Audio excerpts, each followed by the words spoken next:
Alright, so now we're moving on to actual rigging with a sidekick. Today I have my eldest sidekick, Anna, and we're going to talk about 3 different types of basic rigs. First one is bottom rig. I'm just going to use 2 orange beads and a weight for the time being.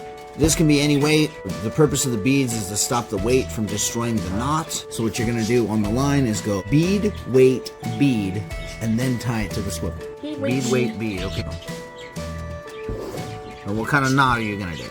Do you know the name of the knot? Fisherman.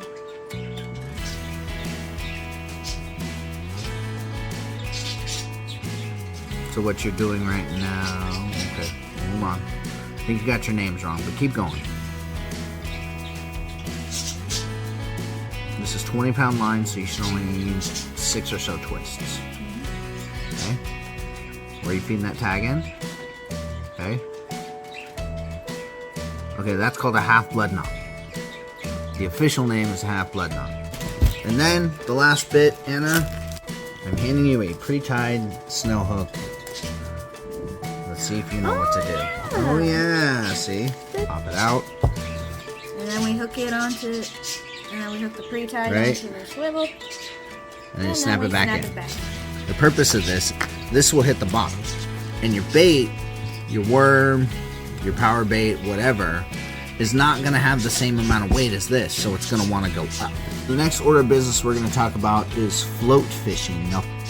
And so we're going to need a swivel, a spring float, and some line, and then our bait hook. So the first thing you do is tie the line to the swivel. This is how you rig a spring float, not a slip float. This is a spring float. Between this hook here and this piece of metal here, it runs through and there's a spring. And as you can see, it pushes up. If I push on that red button, it pushes the hook up.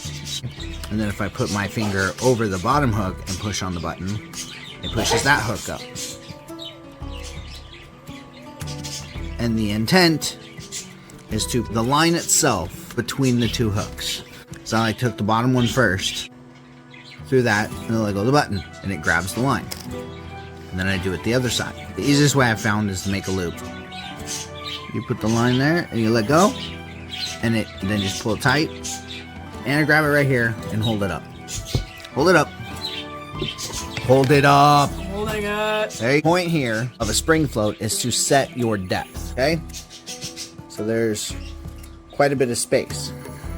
Now, as you can see, I've moved the bobber when my sidekick holds the line, so thus making the distance between the bobber and the hook much shorter, thus the bobber would be holding the hook more shallow in the water. So that's bobber rigging. Alright, so we're going to talk about the final piece for a beginner, normally that would come in beginner's kits, and that's lures. I've gone ahead and got me a large spinner here for the sake of visual acuity, but most beginner kits come with lures, jigs, spoons, etc. It's really simple. You open the swivel up, and you put the lure on. Most lures have a metal loop manufactured into the top, and you put that metal loop on the swivel and snap her shut, as Anna is demonstrating here. Right? Hold it up for the world to see. Yeah, see? There you go. And now we're going to take this here spinner blade, we're going to pretend this is a spoon. Anna, change lures. Okay. So Anna's done fishing with the spinner and needs to put on a spoon for whatever reason she believes, and it's that simple. You unsnap, you take it off, you snap it. There we go. And then ta-da again. Alright, Anna, so you've done all 3 of them, right? Yeah. Right? So give me some input on it. Oh, Sam's trying to play Kilroy. Sam's trying to do Kilroy here. Kilroy. Alright, Sam. Calm down. Anna, talk. What are your thoughts on tying a bottom fishing rig? Interesting. It's interesting. Do you think it works well for fishing the bottom, or do you think fishing? Yeah.